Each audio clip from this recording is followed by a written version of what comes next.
नमस्कार दोस्तों, आज की इस वीडियो में रात की रानी की कलम कैसे लगाएं इस पर बात करेंगे। जैसा कि अभी आप देख रहे हैं, मैंने काफ़ी सारी रात की रानी की कलम ग्रो की हुई है और सभी कलम में कितनी अच्छी रूटिंग हुई है वो आप देख ही सकते हैं। इसे लगाने का क्या प्रोसेस रहेगा, आइए जानते हैं। रात की रानी की कलम लगाने के लिए मैंने जो कटिंग्स ली हुई है, इनमें नई पुरानी सभी तरह की कटिंग्स को मैं यहाँ पर ग्रो करने वाला हूँ। कटिंग की मोटाई पेंसिल की थिकनेस से लेकर उससे थोड़ी मोटी कटिंग भी ली जा सकती है या उससे थोड़ी पतली कटिंग भी ली जा सकती है। रात की रानी की लगभग सभी तरह की कटिंग लग जाती है, बस मिट्टी इसके लिए सही से बनानी होती है। कटिंग में कम से कम 3-4 लीफी नोट होने चाहिए, जिसमें एक नोट हम मिट्टी में दबा देंगे, बाकी लीफी नोट पार्ट से हम ग्रोथ लेंगे।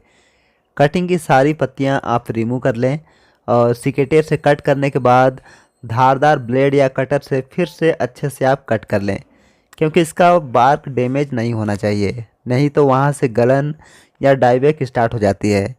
मिट्टी में दबे पार्ट में गलन व ऊपरी पार्ट में डाइबैक स्टार्ट होती है। मिट्टी इसके लिए बेहद भुरभुरी बनानी है, जिसमें आप 70 से 80% तक नदी वाली रेत व उसमें 20 से 30% तक सामान्य मिट्टी ऐड करके बेहद भुरभुरी मिट्टी तैयार कर लें, जैसे कि हम सकुलेंट्स के लिए तैयार करते हैं।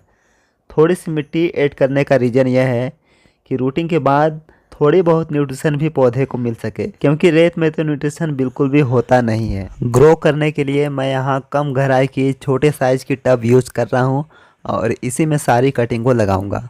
और कटिंग सक्सेसफुल हो जाने के बाद, रूट्स आ जाने के बाद सिंगल सिंगल ग्रो करूँगा। कटिंग में फंगस वगैरह न लगे, इसके लिए आप एलोवेरा को ले सकते हैं या फिर इसकी जगह दालचीनी पाउडर, हल्दी या शहद भी ले सकते हैं। यह सभी चीज़ें फंगस से बचाती हैं। और चूँकि रात की रानी का पौधा पार्शियल शेड में ग्रो होने वाला पौधा होता है, इसे खुली धूप में ग्रो नहीं किया जाता है, इसलिए इसकी कटिंग लगाने के बाद वाटरिंग करके इसे पार्शियल शेड में ग्रो करेंगे और ग्रो हो जाने के बाद, सक्सेस हो जाने के बाद भी इसे पार्शियल शेड में ही ग्रो करते रहेंगे। दोस्तों, यह पहला अपडेट 12 दिनों का है और अब इनमें पत्तियां भी निकलनी शुरू हो गई हैं।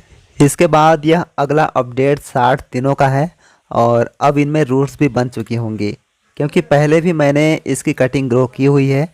45 से 60 दिनों तक में इसमें अच्छी तरह से रूट्स आ चुकी होती हैं।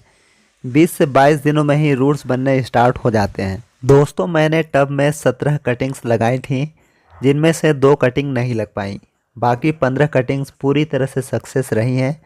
आइए अब इनकी रूट्स अपडेट देख लेते हैं, फिर आगे की प्रोसेस जानेंगे। दोस्तों, रात की रानी की कलम आप अभी स्प्रिंग सीजन में लगा सकते हैं। इस सीजन में इसकी कलम में सक्सेस रेट सबसे ज़्यादा आता है। इसके अलावा रेनी सीजन में भी आप ट्राई कर सकते हैं, लेकिन तब आपको बारिश से बचाकर इसको रखना होगा और फंगिसाइड का हर सप्ताह प्रयोग करना होगा, क्योंकि बारिश के मौसम में घरेलू चीज़ें बेहतर वर्क नहीं करेंगी, जो कि मैंने आपको इस वीडियो में बताया। बारिश के मौसम में केमिकल फंगिसाइड ही बेहतर वर्क करेगा। इन सभी कटिंग्स में आप देख रहे हैं कि सभी कटिंग्स में काफ़ी अच्छी रूटिंग हुई है और कुछ जड़ें तो ग्रीन नेट के टुकड़े में उलझकर टूट भी चुकी हैं। अगर आप भी रात की रानी की कलम लगाना चाहते हैं तो आप भी मेरी तरह बेहद भुरभुरी मिट्टी तैयार करके इसे लगाइएगा। रिजल्ट आपको भी इसी तरह से मिलने वाला है। और अब इन सभी कटिंग को स्टार्ट में 4 इंच के पॉट में ट्रांसफ़र करना है। चूँकि रूट्स अब काफ़ी डिस्टर्ब हो चुकी हैं और आगे मैं आपको इनकी रूट्स को धोकर भी दिखाऊंगा, इसलिए इन्हें छोटे से छोटे पॉट में शिफ्ट करेंगे, जिससे रिपोर्टिंग शौक इन्हें कम से कम लगे। हालांकि ऐसा मैंने आपको सिर्फ दिखाने के लिए ही किया है, जबकि आपको ऐसा नहीं करना है। कटिंग को निकालकर सीधे ही आपको उसे छोटे से छोटे पॉट में लगा देना है। फिर इसके कुछ महीनों के बाद इसे 12-13 इंच के गमले में रिपोर्ट करेंगे। दोस्तों, 4 इंच के गमले में लगाने के लिए मैंने मिट्टी, खाद, बालू और कोकोपीट चारों को ऐड किया है, जिसमें 60% मिट्टी और बालू को मिलाकर हो जाएगा और 20-20% के रेशियो में खाद और कोकोपीट को ऐड किया गया है। 4 इंच के पॉट में लगाने के बाद यह कुछ महीनों के बाद का अपडेट है और अब ये सारे 12 इंच के गमले में लगाने के लिए तैयार हो चुके हैं, क्योंकि इनकी रूट्स अब ड्रेनेज होल से बाहर भी आने लगी हैं।